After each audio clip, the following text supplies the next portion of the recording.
Cara paling simple barangkali yang melebihi simpelnya Sedona yang cukup dengan 3 pertanyaan itu gitu yang sangat populer gitu ya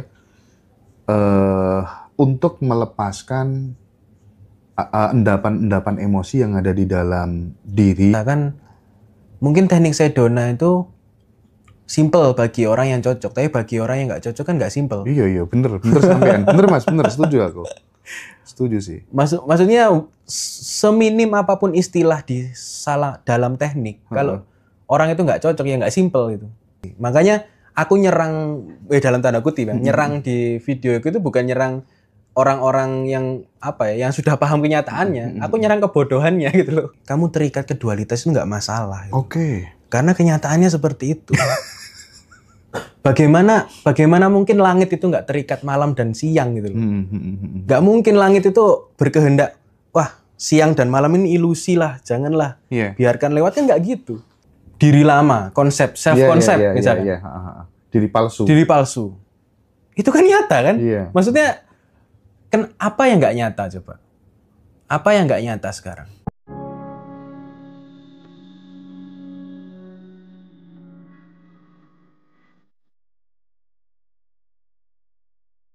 Ya itu kan kalau kita boleh jujur gitu ya, banyak yang cocok, banyak juga yang nggak cocok. Sama seperti dengan teknik-teknik yang lainnya gitu. Betul. Kenapa ada juga yang nggak cocok dengan teknik seperti itu, padahal simple banget tuh ya. Iya. Lah gimana tuh mas? Karena masih di sini Pak Indra. Menyadari itu masih di sini? Masih gini ya, kalau menurutku ya, semua teknik itu kayak mengakali pikiran gitu loh. Mengakali pikiran agar dia itu seakan-akan mundur ke belakang, atau seakan-akan dia itu meluas dimensinya. Yang awalnya fokus di satu titik, mundur ke belakang jadi meluas. Itu kan sebenarnya masih zonanya zona apa ya? Bukan zona realitanya itu bukan seperti itu. Zona kenyataannya itu bukan seperti itu. Oke. Tapi itu seenggaknya minimal Pak. Minimal orang itu bisa mengalami itu. Sudah intermediate lah ya. Itu udah gitu bagus, menurutku udah bagus. Seminimal mungkin pengalaman kenyataan itu seperti itu. Nah, kita menjadi luas ke belakang. Nah, yang bener-bener advance-nya itu seperti apa contohnya? Yang bener-bener advance ya. Wah, ya susah ya kalau dibahas di publik ya, di video. Cuma seenggaknya ya itu pengalaman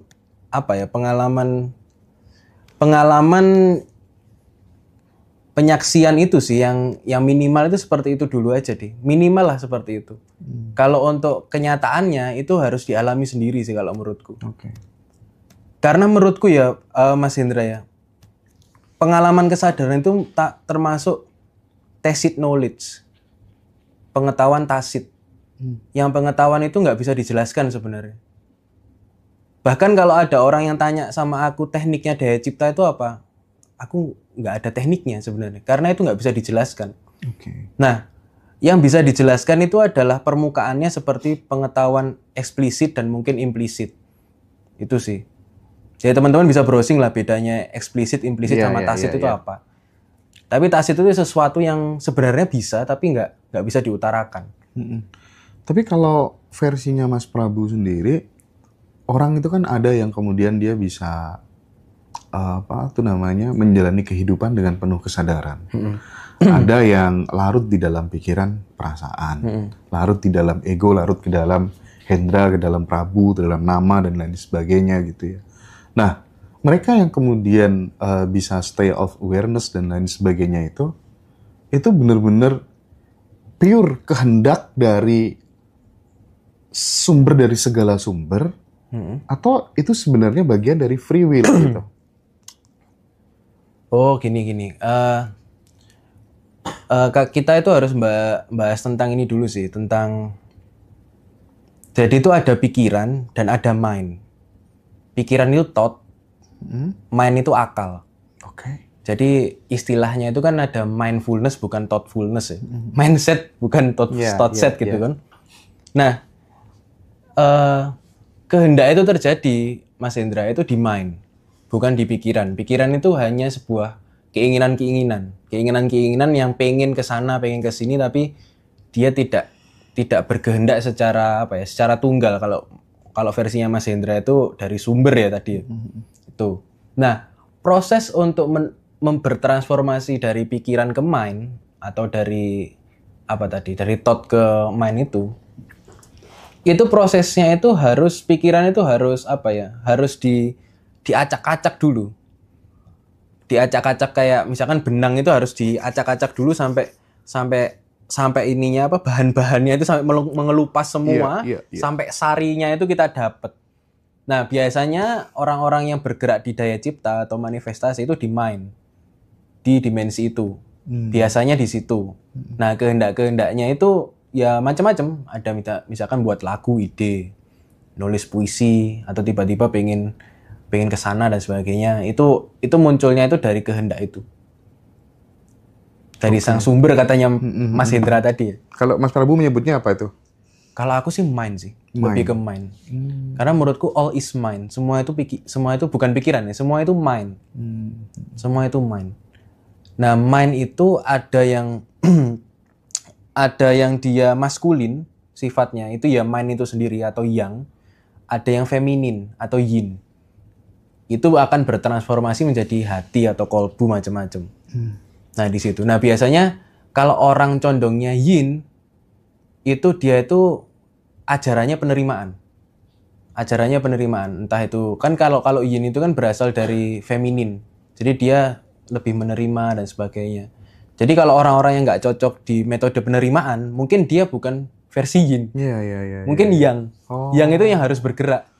Disitulah kita harus kenal sama diri kita ya. Nah, Mas, ya? Itu. Makanya awalnya itu harus belajar penyaksian dulu itu yang aku awal metode itu seperti itu. Nah, setelah penyaksian sudah bisa, baru aku coba sedikit acak-acak isi kepalanya, sedikit acak-acak beberapa hal konsep-konsep yang selama ini dia believe gitu loh.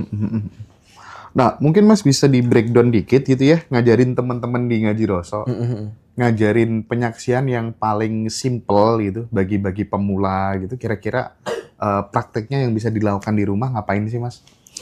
Oke, sebenarnya kalau penyaksian yang paling simple itu kan sebenarnya ada 3 penyaksian, Mas Hendra. Kalau menurutku itu penyaksian itu punya 3 syarat. Nah, 3 syarat itu termasuk metodenya juga.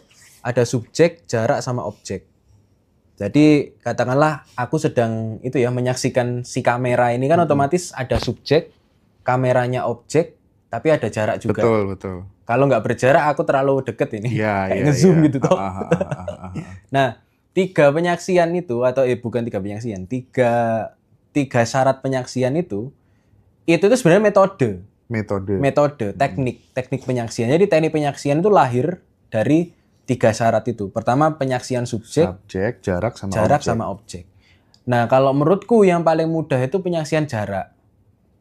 Yang paling mudah kalau menurutku ya, versiku cocoknya itu penyaksian jarak. Ya belum tentu kalau versi yang lain itu penyaksian jarak tuh.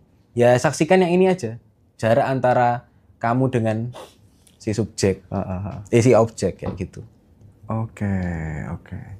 Dengan begitu bisa very viral sendiri? Lebih meluas sendiri atau gimana? Oh iya, tentang teknik periferal. Iya, mirip kayak gitu. Kalau periferal kan lebih ke meluaskan ini toh, sampai ke ekor mata atau apa gitu toh. Kalau ini tuh lebih ke sininya aja, tanpa memfokuskan keluasan, tapi hanya menyadari jaraknya aja. Aku pernah dikasih tahu seorang mursyid.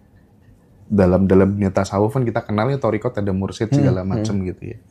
Dikenalin sama yang namanya sebenarnya awal dari segala yang awal itu ya ini ruang yang begitu luas ini tadi gitu katanya ya. Kodenya tuh halus, lembut, bening dan kita udah berenang-renang di dalamnya dan lain sebagainya gitu. Nah, saat kemudian kita mencoba untuk menyatu dengan ini, itu ada kemiripan nggak dengan konsep yang menyadari pakai menyaksikan dengan jarak tadi? Oh iya, mirip. Gitu ya? Mirip Mas Hendra. Karena memang basicnya kayak gitu. Nah, tangan-tangan ya. Aku tangan-tangan nyetir kemana. Kok sebenarnya sama ya? Kalau aku nerapin ini kan, seolah-olah aku sudah ini kan ya? Iya, benar. Kayak Iya kan ya Mas ya, paham maksudku kan? Basicnya sama ya. Iya. Iya itu Dulu itu pernah ya salah satu muridku kan ada beberapa ya, aku juga berguru itu. Jadi dia itu beliau itu orang Mojokerto ya. Terus dia itu di ceramahnya itu dia bilang gini Mas Hendra. Apa ya? Ibu-ibu bapak jenengan pengen ngertos wujude Gusti Allah iku ndi, zate Gusti Allah itu ndi. Perhatikan kula nggih. Niki lho. Terus lho, boten semerabu. Boten niki kula ulangi niki lho. Nah, ngoten mawon. Nek boten ngertos yo matane picek. Aku tak angen-angen ya. Iya, aku belajar dapat konsep dari ini, dari Osho, dari mana-mana loh. Ini di dunia Torikot kita udah diajarin nih. Kita yang berenang-renang di dalamnya, yang dia berbeda dengan makhluk. Awal dari segala yang awal gitu. Lah apa gue lihat atau ya Mas Yo. Aduh, keren sih Mas Prabu ini. Next aku pengen ngobrol lebih panjang sih. Tapi gini Mas, ada satu lagi nih Mas. Apa itu? Kadang Mas ya, kita kan tidak semuanya terlahir itu hidup tuh langsung enak gitu ya. Oh iya, betul. TK terus kemana-mana diantar pakai Alphard tuh jarang-jarang gitu ya. Nah, di teman-teman yang bener-bener from zero itu Mas, bener-bener mengawali, pengen membantu orang tuanya naik level secara ekonomi, karena kan di negara kita gitu, di bangsa kita, di republik ini itu kan parameter kesuksesan seseorang kan dilihat dari uang, jabatan dan lain sebagainya itu gitu. Nah, sehingga mereka belajar lah gimana nih mewujudkan impian dengan konsep the law of attraction, the law of projection, the law of becoming, ya kan? Belajar ilmu vibrasi dan lain sebagainya dan seterusnya gitu. Sampai di titik ini bagaimana Mas Prabu melihat teman-teman yang belajar manifestasi, mewujudkan keinginan gitu ya dari kecil gitu. Misalnya nggak usah jauh-jauh gitu. Saya terus terang Mas dari SMP kelas 3 itu udah menggambarkan gitu. Sudah ada di video di dalam pikiran gitu. Nanti bakal begini, ya nggak presisi sih. Tapi paling tidak dengan memiliki sebuah keinginan yang kuat itu, keinginan dan keyakinan yang kuat, yang itu kemudian termanifestasi juga di dalam obrolan-obrolan saya, cara saya berpikir, perasaan saya, itu memang so far sih masih kayaknya nggak meleset banget deh. Nah, sementara yang lain, saya nggak tahu karena mungkin mulainya dia pengen instan atau bagaimana gitu. Ini kok aku nggak bisa ya. Ini mungkin yang pertama gitu kan ya. Nah, yang kedua mungkin Mas, karena kan selama ini yang dipengini teman-teman itu kan yang enak terus, yang seneng terus gitu ya. Sehingga kemudian lupa sama sebuah penerimaan. Bahwa hidup tuh nggak semuanya terus enak terus, jatuh, bangun, gagal, bangkit, gagal. Nah, bagaimana Mas Prabu menyikapi hal ini? Kalau yang pertama sih, kalau untuk orang-orang yang sudah banyak ikut seminar dan sebagainya itu nggak masalah. Karena kadang itu orang itu bahagia itu beda-beda ya, Mas Hendra. Ada yang dia itu join sini, ada yang nemuin sendiri, ada yang mengalami dan seterusnya. Iya sih, beda-beda sih orang. Ketemuannya lewat bayar itu banyak yang berhasil. Nggak masalah. Itu no problem. Nah, terus kalau untuk urusan manifestasi ya, untuk urusan manifestasi itu gini sih. Kalau coba yang tadi contohnya pengalamannya Mas Hendra sendiri ya, kan itu dari awal ya, maksudnya manifestasi daya cipta itu adalah sebutan sesuatu, istilah sesuatu di mana kalau sudah terjadi, kamu itu memaknainya itu seperti ini. Paham nggak maksudnya? Paham. Iya toh? Ngerti arahnya. Misalkan ya. Mas Hendra dulu waktu kecil membayangkan mobil gitu ya. Iya. Terus Mas Hendra bisa nyebut daya cipta atau manifestasi itu karena ketika udah terjadi ya toh. Nah, permasalahannya yang sudah terjadi dan akan terjadi itu nggak bisa kita ubah. Oke. Karena itu sudah ketentuan kodok dan qadar. Kodo itu yang ketetapan sebelum, qadar itu adalah janji yang akan datang atau keberlangsungan itu. Nah, itu namanya takdir yang nggak bisa diubah. Orang-orang itu kan masih fokus di sininya, di dua ini. Masa depan sama masa lalu. Gimana caranya bisa mengontrol ini dengan mungkin masa depan itu harus manifestasi apa gitu. Iya. Terus kalau ngontrol masa lalu itu dengan penerimaan apa gitu toh. Ini kan masih di sini nih. Masih di sini toh. Nah, sedangkan apa yang memang bisa kita ubah? Ya yang ini, yang di sini. Jadi bukan yang di sini. Maksudnya yang sekarang. Yang sekarang. Sekarang itu nggak ada dualitasnya. Kalau kita pikir ya, orang-orang itu masih bingung dualitas karena dia nggak menyadari yang sekarang. Betul. Masa lalu, masa depan ada dualitasnya. Pagi, siang, hitam, putih, dan sebagainya. Tapi kalau sekarang itu nggak ada dualitasnya. Kenapa kok nggak ada dualitasnya? Karena selalu sekarang. Ini sekarang. Aku bisa ngomong sekarang ya sekarang. Sekarang. Tidak ada dualitasnya itu. Nah, jadi makanya kalau di kitab suci itu ada yang Gusti itu dawuh kalau aku tidak akan merubah suatu kaum ketika kaum itu merubah nasibnya sendiri toh. Iya. Perubahan nasib itu dari dimensi ini bukan ini.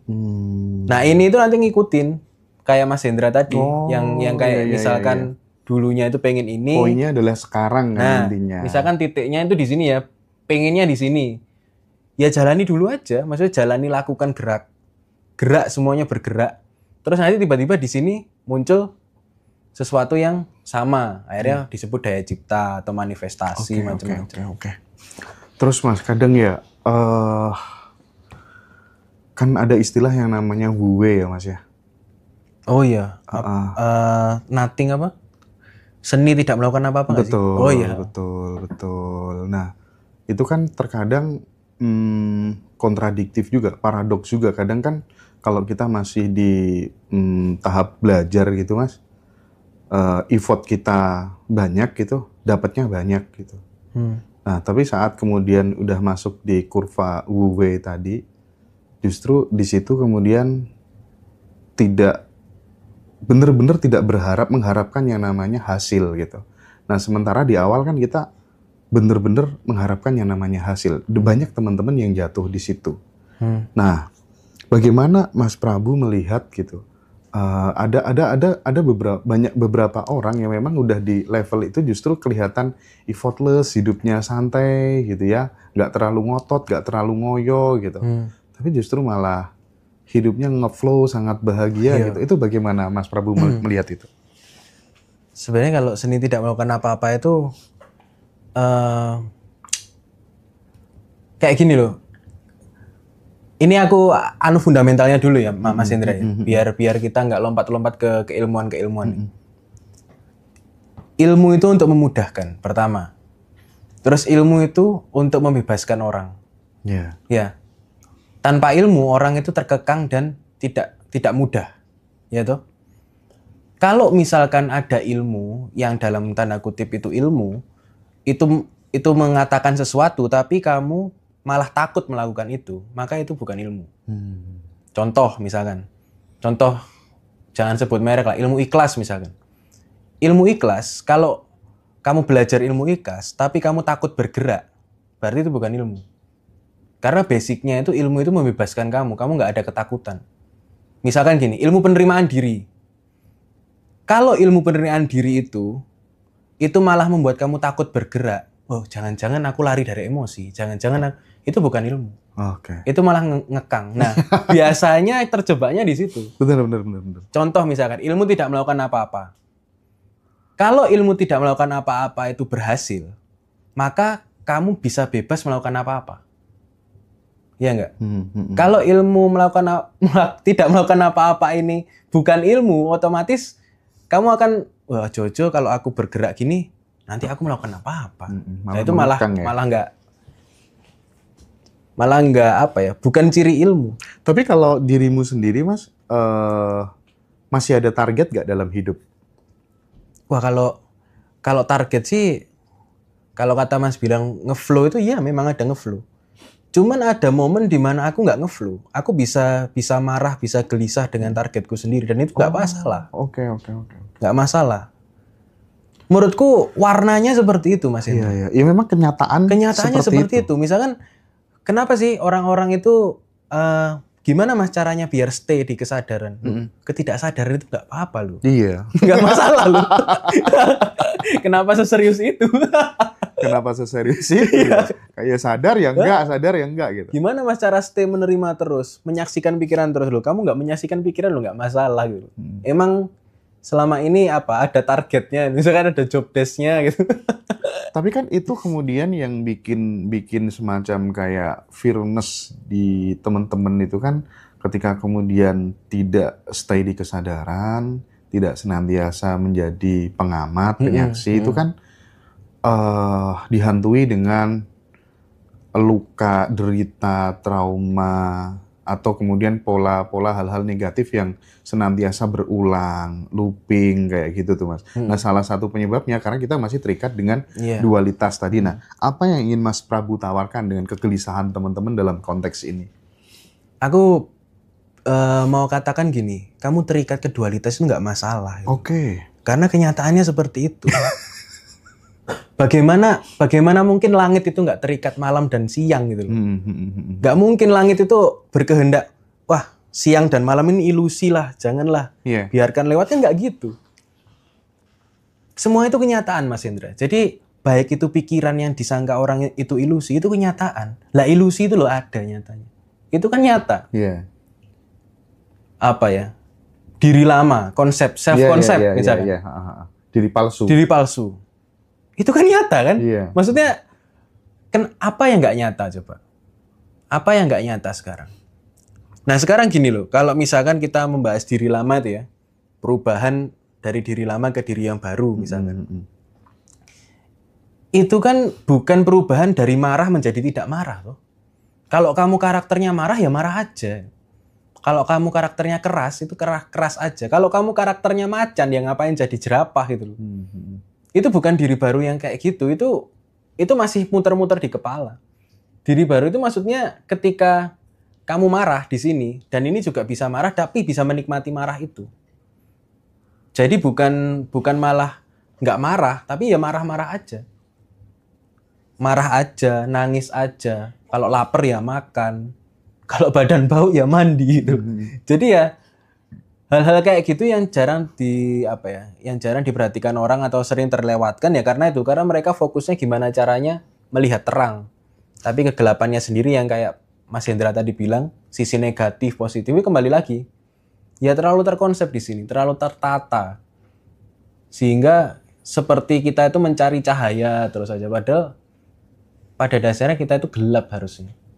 Ada kegilaan nats tersendiri dalam diri kita yang itu nggak muncul karena kita itu fokusnya itu mencari yang cahaya. Sedangkan ketika kita mencari itu nggak dapat karena apa? Karena ini nggak muncul, bayangannya nggak muncul. Nah pada saat kemudian si kita ini udah bisa menerima nih yang gelap maupun yang terang dibiarin berdampingan misalnya gitu ya. Apakah itu kemudian bisa membuat pola apa ya menyebutnya? Karena gini loh Mas, karena banyak orang belajar kayak gitu, belajar tentang consciousness itu kan tujuannya supaya kemudian hidupnya tuh dia benar-benar udah lama tersiksa gitu, dan tersiksanya tuh bertahun-tahun gitu loh, bertahun-tahun terus kemudian ketemu, wah, aku kok cocok ya, akhirnya sudah nggak gampang ke trigger dan lain sebagainya gitu. Nah, pengennya orang kan selalu ada transformasi. Nah, dengan cukup menerima, membiarkan saja itu apa yang dia dapat, Mas Prabu gitu maksud saya. Maksudnya dengan membiarkan derita itu ada. Iya. Kalau sebelumnya kan tadi ada teknik ya dengan menyaksikan dan lain sebagainya kan lama-lama kemudian kok menderita gara-gara ini terus ya melekat gara-gara ini terus gitu loh maksudnya. Nah, kembali lagi, kalau teknik itu kan membantu, otomatis sifatnya itu mengakselerasi waktu. Sebenarnya kalau tanpa teknik itu juga bisa, tapi mungkin dengan waktu yang lama atau yang cepat juga bisa.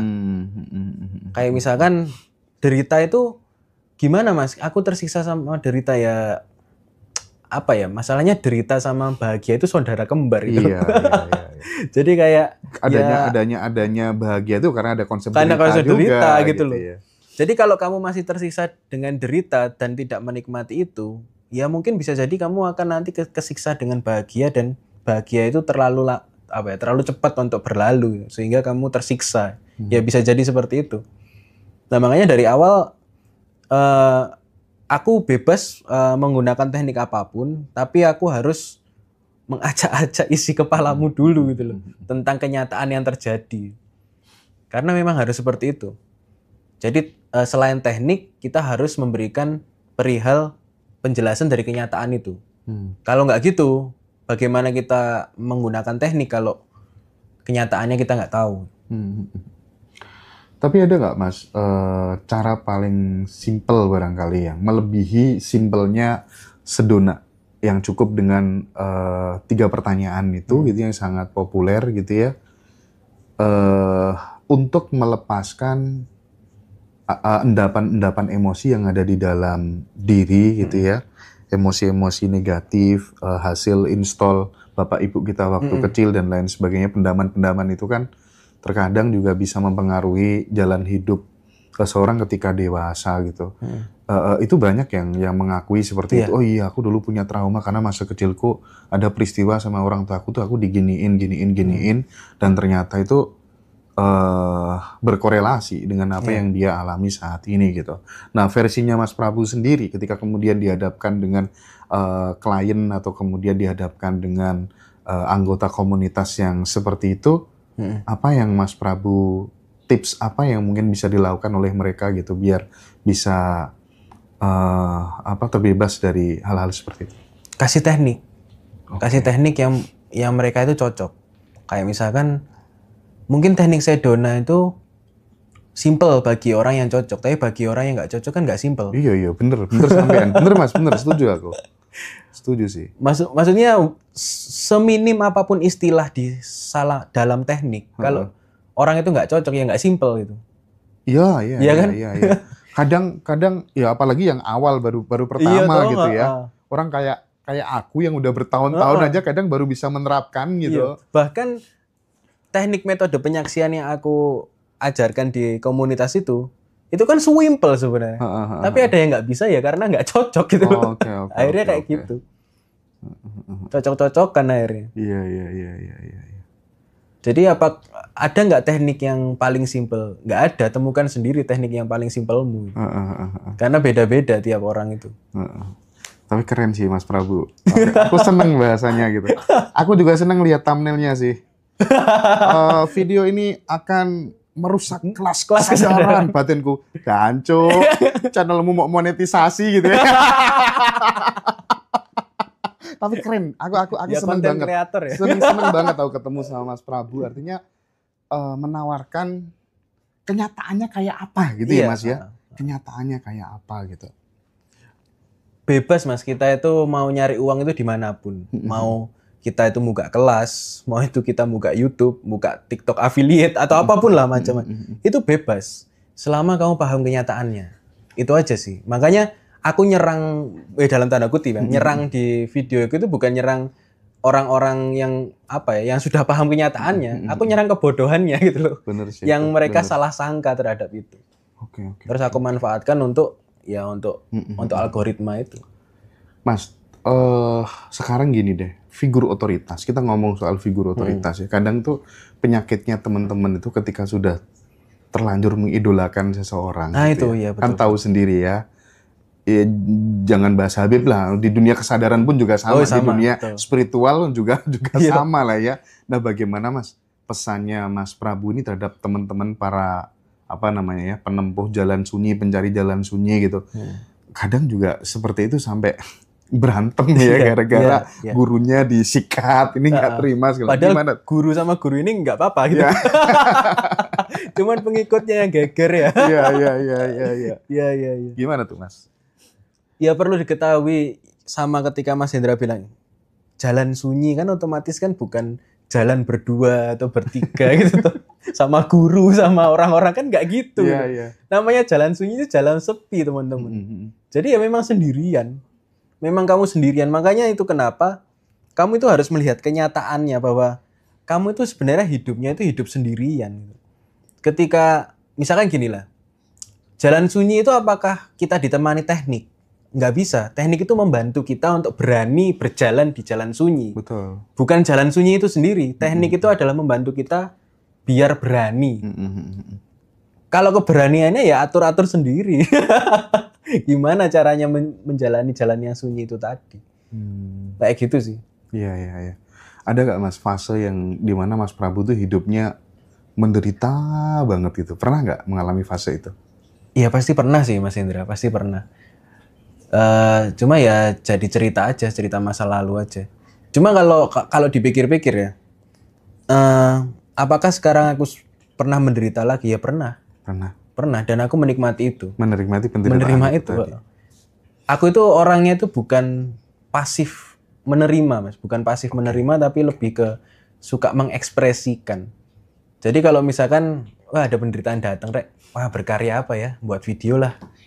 Buat musik, buat puisi. Gitu. Misalkan mau apa ya? Ada kesedihan datang itu ya aku karyakan dan seterusnya. Duh Mas, tapi apakah itu lari dari emosi? Emang selama ini kita nggak pernah lari dari emosi. Itu kenyataannya kita itu sering lari dari emosi dan itu wajar. Menurutku apa ya Mas Indra ya? Menurutku itu hal-hal itu wajar. Wajar terjadi dan normal karena itu kenyataannya. Jadi kita itu nggak berkompetisi untuk berhenti dan tidak lari lagi. Kita itu tidak berkompetisi untuk jadi sadar. Ya normal gitu loh, karena itu normal gitu. Kayak gitu sih. Oke. Terakhir Mas, mungkin nanti dilanjut ada yang mau tanya nih Mas. Oh iya. Sama-sama Jogja ya. Di versinya Mas Prabu, takdir sama free will gitu Mas. Konsep itu menurutmu gimana? Tadi kan sempat disinggung nih soal kodok dan kodar gitu ya. Kayaknya aku butuh perspektifnya Mas Prabu. Takdir itu nggak bisa terjadi sekarang. Kalau free will itu sekarang. Ya. Kalau takdir itu yang tadi aku bilang antara ini dan ini, yang belum terjadi dan sudah terjadi itu nggak bisa diubah. Oke. Nggak bisa diubah. Bagaimana kita mengubah sesuatu yang sudah terjadi atau belum terjadi? Apa yang kita ubah yang belum terjadi? Ya. Itu takdir. Kalau free will, kehendak itu ketika kita sekarang. Misalkan contohnya Mas Hendra kehendak ngundang si Mas Prabu misalkan. Terus Mas Prabu berkehendak mau untuk diundang. Itu kan dimensi sekarang waktu kita cecetan itu. Betul. Tapi kalau sekarang itu nggak bisa diubah. Kalau misalkan kita mengacu ke kondisi sekarang, Mas Hendra yang sudah mengundang itu nggak bisa diubah. Itu karena udah takdir. Oke. Seperti itu. Artinya berarti bahwa kemudian manusia tuh menulis jalan hidupnya sendiri itu tepat atau gimana? Atau sebenarnya game itu udah ada yang ngasih gitu. Jadi tetap nanti kamu ya akan role-nya akan seperti ini tuh udah ditetapkan atau nah gini, kalau gitu itu gini. Rule sudah ditetapkan itu tentang karakter Mas. Tentang karakter orang itu sudah ditetapkan. Oke. Kayak misalkan orang ini dominan yin atau yang. Misalkan aku itu tipenya lebih suka berkarya di apa. Mungkin aku tipenya visual, ada yang kinestetik. Itu sulit untuk diubah. Jadi otomatis itu sudah ditetapkan. Tapi kalau nasib itu yang bisa diubah. Jadi bukan kita merubah takdir, tapi merubah nasib. Takdir itu nggak bisa diubah. Atau takdir itu semacam gift yang setiap orang itu punya kode barcode-nya itu setelah lahir. Itu nggak bisa diubah barcode itu. Cuman kalau nasib dari si barcode, yang nanti barcode itu mau dijual di supermarket mana, mau berkarya bekerja di hypermart mana, itu bisa diubah. Itunya yang bisa diubah. Tapi kalau barcode itu sendiri itu nggak bisa diubah. Ada yang bilang kayak apa ya, life path mungkin. Ada yang bilang seperti mirip seperti itulah. Bener sih, cetakannya kayak gitu, karakternya kayak gini gitu. Betul. Apalagi kalau aku lihat ya di Bali itu kan ada yang namanya warige dan lain sebagainya gitu. Itu setelah kemudian aku cek, gila ya. Itu mungkinnya disebut dengan barcode kali ya. Barcode mungkin itu. Iya. Tapi kalau nasib itu kan berarti sesuatu yang belum terjadi. Sesuatu yang yang saat ini terjadi sebenarnya. Saat ini terjadi, tapi kita melabeli nasib ketika setelah terjadi. Kita itu nggak bisa melabeli sesuatu saat terjadi, Mas. Itu konsepnya Osho deh kayaknya ya. Iya kan? Iya bener. Kita kan nggak bisa melabeli sesuatu saat terjadi. Jadi apapun label itu pasti setelah terjadi atau sudah terjadi. Belum terjadi atau setelah terjadi. Kalau yang sekarang itu nggak bisa kita labeli. Jadi ketika seseorang gagal mengubah nasibnya, itu namanya takdir. Iya. Iya. Oke ya, Mas Prabu. Terima kasih banyak. Nanti kita lanjutkan di episode selanjutnya. Aku seneng banget ngobrol dengan Mas Prabu ya. Sesama konten kreator ya. Thank you ya, Mas. Yuk.